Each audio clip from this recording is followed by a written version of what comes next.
The sun was shining on the sea, shining with all his might. He did his very best to make the billows smooth and bright. And this was odd because it was the middle of the night.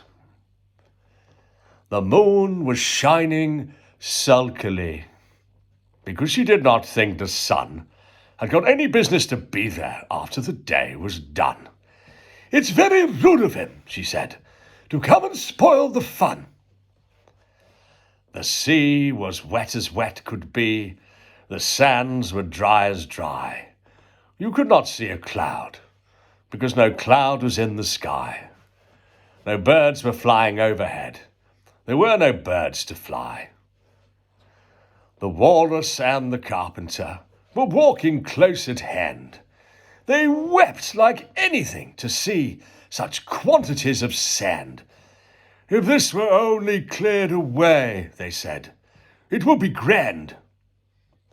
"If 7 maids with 7 mops swept it for half a year, do you suppose," the Walrus said, "they could get it clear?" "I doubt it," said the Carpenter, who shed a bitter tear. "Oh, oysters! Come and walk with us," the Walrus did beseech. "A pleasant walk, a pleasant talk, along the briny beach. We can do no more than 4, to lend a hand to each." The eldest oyster looked at him. Never a word he said.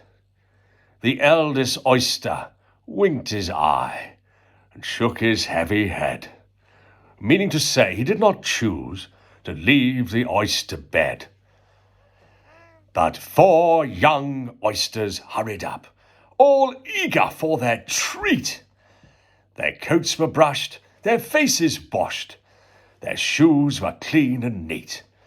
And this was odd because, they didn't have any feet. 4 other oysters followed them, and yet another 4. And quick and fast they came at last, and more and more and more, all hopping through the frothy waves and scrambling to the shore. The Walrus and the Carpenter walked on a mile or so, and then they rested on a rock, conveniently low, and all the little oysters stood and waited in a row. "The time has come," the Walrus said, "to talk of many things, of shoes and ships and sealing wax, of cabbages and kings, and why the sea is boiling hot, and whether pigs have wings." "But wait a bit," the oysters cried, "before we have our chat, for some of us are out of breath, and all of us are fat." "No hurry," said the Carpenter, and they thanked him much for that. "A loaf of bread," the Walrus said, "is what we chiefly need. Pepper and vinegar besides are very good indeed.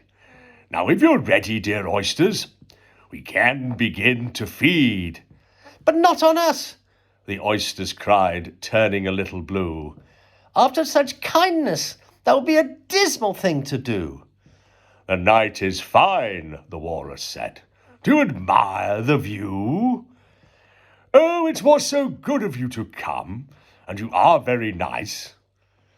The Carpenter said nothing but, "Cut me another slice.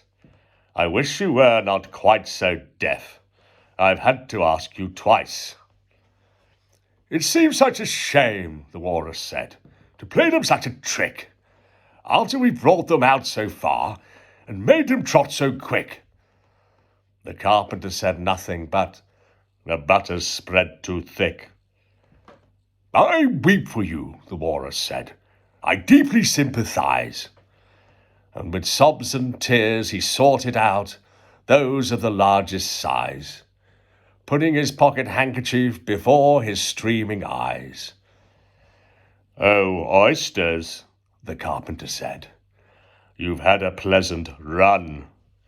Shall we be trotting home again?" But answer came there none, and this was scarcely odd, because they'd eaten every one.